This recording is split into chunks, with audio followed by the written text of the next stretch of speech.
안녕하세요. 미친 신우의 헛소리 때문에 하마터면 이혼 엿딱지를 달 뻔한 30대 여성입니다. 어디 가서 하소연을 하자니 제 얼굴에 침 뱉기 같아서 차마 입이 안 떨어지고, 그렇다고 그냥 넘어가자니 성질이 뻗쳐서 하루하루가 지옥 같은 게 정말 미치겠더라고요. 그래서 이렇게 익명의 힘을 빌려 제 이야기를 하러 왔어요. 남편하고는 지인의 소개로 처음 만났습니다. 당시 저는 동네에서 작은 옷가게를 운영하고 있었고, 남편은 회사를 다니는 평범한 직장인이었죠. 지인 말로는 저희 둘이 성격도 조용조용하고 뭔가 서로 풍기는 분위기가 닮아있다며 꼭 만나게 해주고 싶었다고 했어요. 그리고 지인의 말대로 남편과 저는 닮은 구석이 많았습니다. 여러 사람과 만나 왁자지껄한 분위기에서 서로 어울리기보다는 한두 명의 친한 사람들과 속 깊은 이야기를 나누기 좋아하고, 동물이라면 사족을 못 쓰는 것도 비슷했죠. 하지만 무엇보다도 취향이라고 해야 할지 입맛이라던가 좋아하는 영화 장르라던가 그런 게 비슷하니 참 좋더라고요. 그래서 2년이란 시간 동안 서로 불만 없이, 크고 작은 다툼 없이 연애할 수 있었던 것 같아요. 남편이나 저나 처음부터 결혼을 생각하고 만나기 시작한 것은 아니었지만, 저 32, 남편은 36이다 보니 언젠가부터 자연스레 결혼 이야기가 나오기 시작했어요. 사실 남편은 어땠는진 몰라도 저는 결혼에 대해 막연한 두려움이 있었는데, 남편과 만나면서 제 마음의 벽이 허물어졌다고 해야 할지, 만약 결혼을 한다면 이 사람이랑 해야겠다는 생각을 종종 했었답니다. 그래서 화창한 어느 봄날, 남편이 공원에서 저에게 조금은 어설프지만 진심을 담아 프로포즈를 해왔을 때, 저는 기쁜 마음으로 그 프로포즈를 받아들였네요.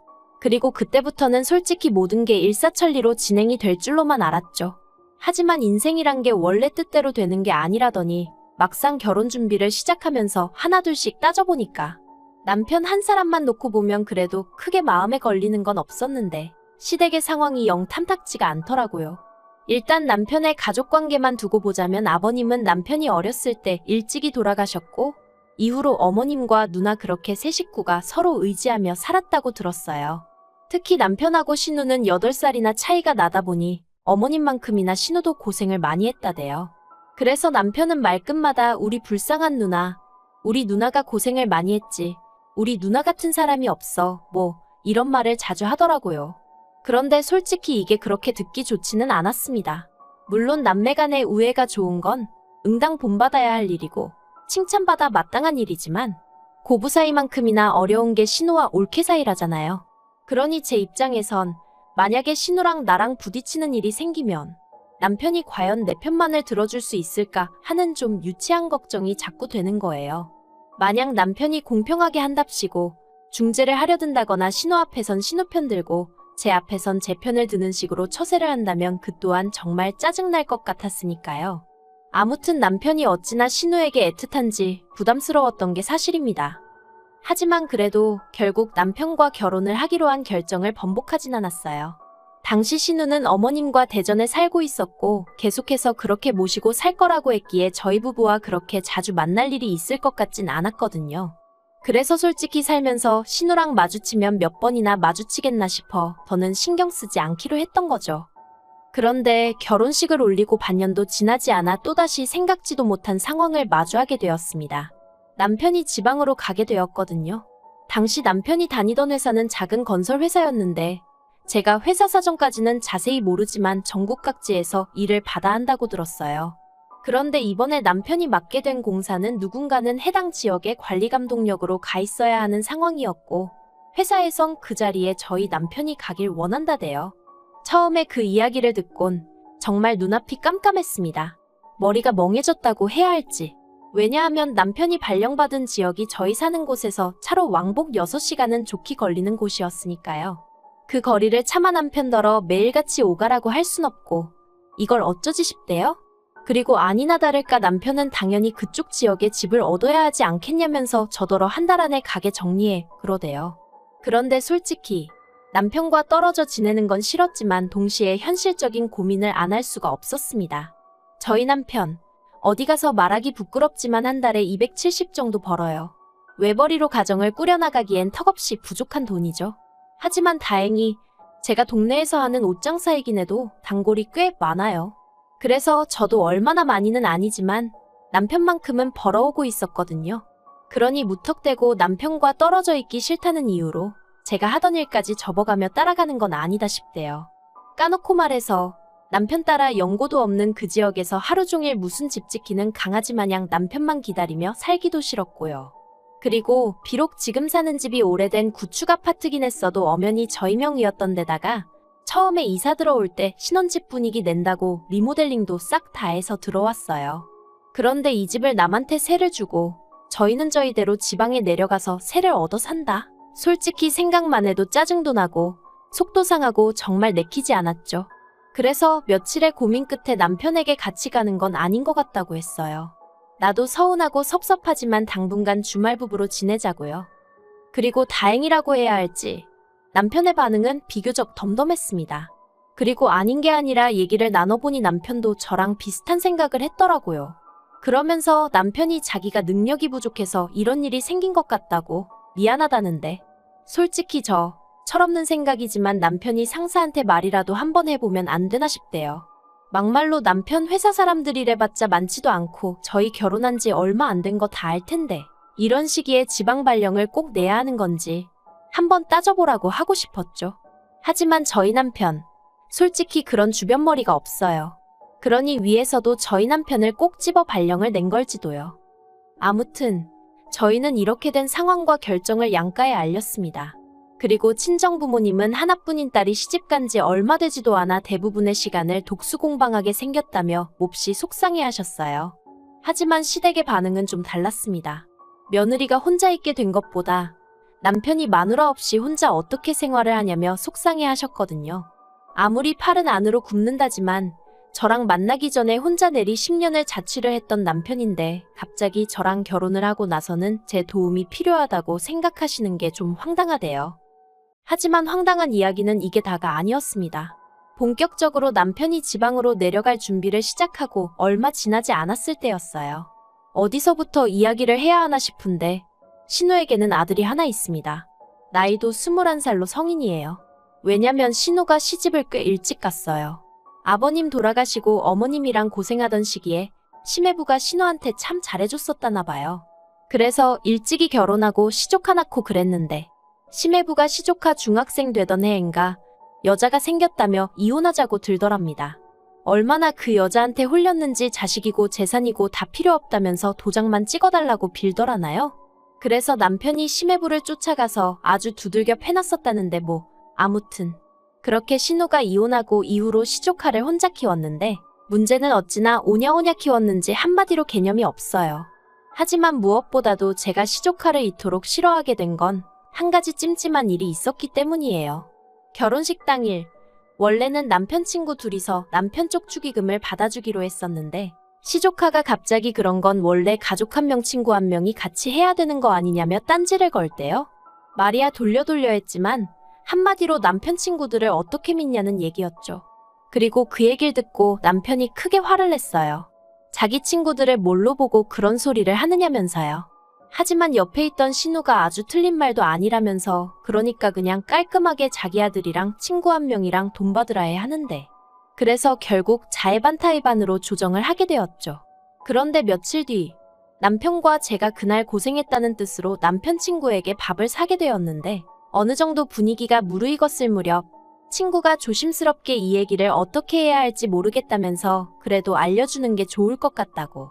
시조카가 축의금에 아무래도 손을 댄 것 같다는 거예요.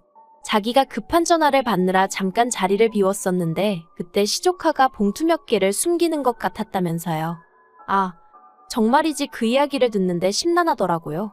그래서 남편을 쳐다봤는데 남편 표정이 마치 뭔가 이미 알고 있는 사람 같았달까요? 그래서 그날 집으로 돌아오는 길에 아까 당신 친구가 한 말이 너무 신경 쓰인다며 남편 반응을 슬쩍 떠봤습니다. 그러자 남편이 실은 자기도 마음에 걸리는 부분이 있긴 한데 그래도 혹시나 자기가 잘못 생각한 거면 뒷일을 어떻게 수습하나 싶어 그냥 넘어갔다며 그냥 이 일은 묻고 가자대요. 하지만 제 성격이 원래 옳고 그른 건 꼭 따져야 하는 편이라 결국 남편 축의금 명부를 옆에 펼쳐놓고 남편을 붙들어 앉혀놓고 하나씩 계산을 맞춰나갔습니다. 그리고 다 계산하고 나니까 정확히 40만 원이 비더라고요. 황당했죠. 40만 원이 얼마나 큰 돈은 아니지만 그래도 그 자리에 앉아서 돈에 손을 댔다는 게 어처구니가 없었달까요? 그런데 남편이 이 일은 신우한테도 시조카한테도 말하지 않았으면 좋겠다대요. 일 크게 만들어서 서로 좋을 게 뭐가 있냐고. 막말로 우리가 앞으로 시조카한테 우리 돈을 맡길 일이 뭐가 있겠냐면서 그냥 용돈 한번 줬다 생각하고 넘기자며 저를 계속 말리더라고요. 그래서 결국 저도 그냥 넘어가는데 동의했어요. 솔직히 증거가 확실히 있는 것도 아니고 저도 결혼한 지 얼마 되지도 않은 시점에 시댁 식구들과 얼굴을 붉히고 싶진 않았으니까요.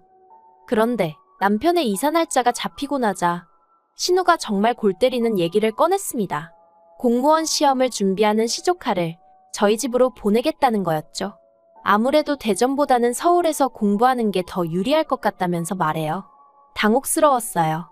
가뜩이나 시조카한테 감정도 좋지 않고 가능하면 말도 안 섞고 싶은데. 하지만 이런 이야기를 구구절절 신우 면전에 대고 할 수도 없는 노릇이니 그냥 남편도 없는 집에 시조카랑 어떻게 둘이 지내냐고 그랬어요. 싫은 건 둘째치고 불편해서 어떻게 둘이 사냐고요. 그리고 그건 사실이잖아요. 시조카 오면 보나마나 처음엔 안 그래도 된다고 해도 결국 뭐 좀 해먹여라 이거 해줘라 저거 해줘라 바라는 게 얼마나 많아질지 안 봐도 뻔할 뻔잔데 막말로 똥물에 꼭 발을 담궈봐야 똥물인지 아나요? 흙탕물도 찝찝하면 피해가는 게 상책인 마당에 게다가 남편한테나 가족이지 저랑은 피 한 방울 안 섞인 남남이고 어엿한 성인 남잔데 아무튼지간에 상상만 해도 불편해서 안 된다고 했습니다. 그랬더니 신우가 보이는 반응이 정말 가관이었어요. 저더러 결혼했으면 피가 섞였건 안 섞였건 다 한 가족인데 저야말로 가족을 상대로 무슨 생각을 하는 거냐면서 평소에 뭘 보고 듣고 살면 그런 생각을 할 수가 있냐는 거예요. 아니 요새 뉴스도 안 보나? 아무튼 싫다고 절대 안 된다고 했습니다. 그리고 한 3일은 잠잠하더라고요. 남편도 제가 신우랑 통화한 걸 알 텐데 가타부타 말이 없고 그래서 어쨌든 신우가 내 말 뜻을 이해했나 보다 다행이다 생각했죠. 그런데 그건 순전히 제 착각이었습니다. 그날도 평소와 다름없이 가게에 나갔는데 날씨가 더워서 그런가 유난히 손님이 없더라고요. 그래서 그냥 오늘은 가게 문을 일찍 닫을까 생각을 하고 있었는데 갑자기 신우한테 전화가 걸려오대요. 이걸 받을까 말까 고민하다 피한다고 평생 피해질 것도 아니다 싶어서 결국 전화를 받았습니다. 그러자 신우는 왜 이렇게 전화를 늦게 받냐며 신경질을 내더니 이내 날카로운 목소리로 자기가 곰곰이 생각을 해봤는데 이건 제 의사를 물어볼 문제가 아니라면서 무조건 시조카를 올려보낼 거니 그런 줄 알랍니다. 그리곤 한다는 소리가 막말로 저희 남편이 지방으로 내려가고 나면 제가 저희 집에 누구를 불러드릴지 어떻게 하냐면서 저를 지켜보기 위해서라도 시조카를 보내놔야겠대요. 그러면 저는 시조카가 딴짓 안 하고 공부 열심히 하나 봐주고 그리고는 제가 좋든 싫든 자기가 그렇게 해야 마음이 편할 것 같아서 그런 거니 더는 이러쿵저러쿵 따지고 들지 말랍니다. 그래서 제가 웃기지도 않는 소리 좀 하지 마시라고 진짜 그렇게 하시면 저도 가만히 안 있을 거라고 소리를 질렀죠. 그런데 남편이 지방으로 내려가고 이틀 뒤 기어이 신우가 일을 벌였습니다. 사과 상자 2박스랑 시조카를 데리고 저희 집에 왔으니까요. 어이가 없어서 제가 지금 이게 뭐 하는 짓이냐고 했어요. 그랬더니 자기가 분명히 얘기하지 않았냐면서 오히려 절 이상한 사람처럼 보는 겁니다. 그리고는 정말 무대뽀처럼 시조카를 앞세워 저희 집으로 들어가는데 도저히 저 혼자 힘으론 안 되겠다 싶어서 경찰을 불렀네요.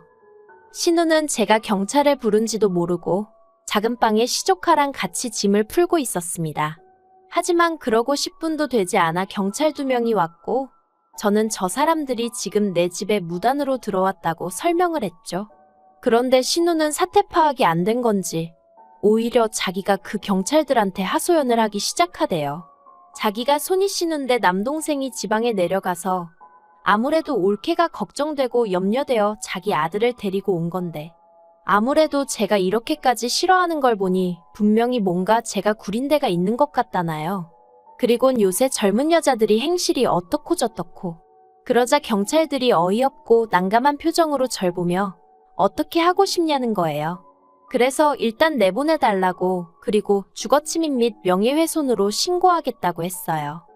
그러자 그제서야 시조카 얼굴이 점점 허옇게 질려가더니 지엄마 그러니까 신우한테 그만하라고 그냥 가자고 하대요? 이러다 제가 자기 고소하고 합의 안 해주고 그러면 공무원 시험 응시 못한다면서요. 사실 전 그런 줄은 몰랐고 그냥 신우한테 화가 나서 한 소리였는데 시조카의 다급한 표정을 보니까 오히려 제가 좀 당황스러웠네요.